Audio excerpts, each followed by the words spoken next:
বন্ধুরা, যত গরম বাড়বে আমাদের বাগানে পোকার উৎপাত কিন্তু তত বাড়বে। তাই আমাদের বাগানীদের কিন্তু সচেতন থাকতে হবে এবং কেয়ারটা কিন্তু আমাদের পোকা লাগার আগে থেকেই করতে হবে, বা পোকা লাগালেই বুঝতে পারলেই কিন্তু আমাদের কেয়ারটা করতে হবে। তো আসুন এই ব্যাপারে আজকে আলোচনা করি যে আমরা কেয়ারটা কিভাবে শুরু করব।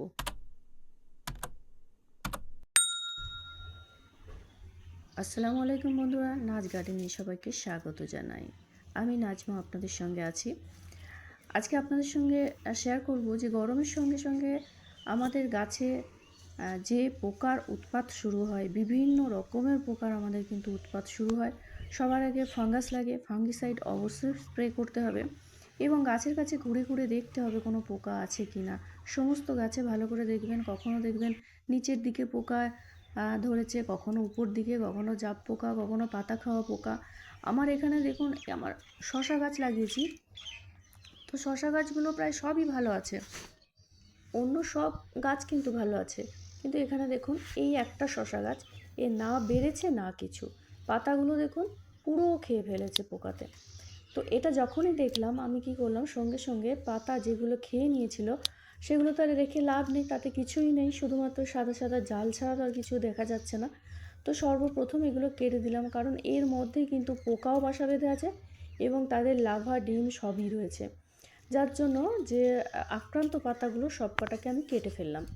এখানে দেখুন কিভাবে পাতার ভিতরে পোকা কিন্তু বসে আছে। এই পাতাগুলো যখনই এরকম কোঁকড়ানো দেখবেন, জানবেন এর ভিতরে কিন্তু অবশ্যই পোকা আছে। এই দেখুন কেমন সবুজ মতো পোকা, এরা কিন্তু এইভাবে বাসা বাঁধে, ডিম পাড়ে এবং গাছের সমস্ত পাতাগুলোকে খেয়ে কিন্তু নিঃস্ব করে দেয়।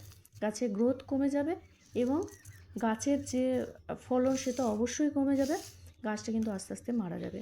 তার জন্য আগে পারলে আগে এরকমভাবে গাছের সমস্ত পাতাগুলো কেটে ফেলুন। এখানে দেখুন একটা ডগার পাতা দেখাচ্ছি, এখানেও কিন্তু এইরকম দেখুন মুড়িয়ে কিন্তু বসে আছে ভিতরে ছোট ছোট লাভা। তো এই রকম দেখবেন জালের মতো আকার নিয়ে ওরা কিন্তু এখান থেকে বড় হবে, তারপরে কিন্তু সমস্ত গাছটাকে আপনার ধূলিসাৎ করে ফেলবে।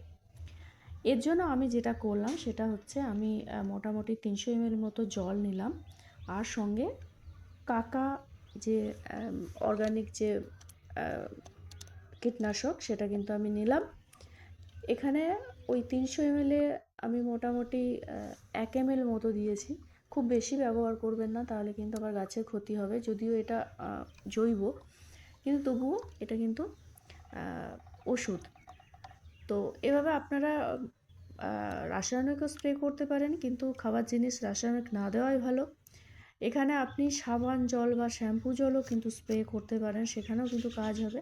শুধু দেখবেন সাবান জল বা শ্যাম্পু জল দিলে কিন্তু গাছের গোড়ায় পড়লে মাটিতে কিন্তু ক্ষতি হবে, শিকড়ে যদি চলে যায় তাহলে ক্ষতি হবে। তার জন্য কিন্তু চেষ্টা করবেন এই ধরনের কোনো কীটনাশক ব্যবহার করতে। আর আপনি নিম তেল ব্যবহার করতে পারেন, নিম জল ব্যবহার করতে পারেন।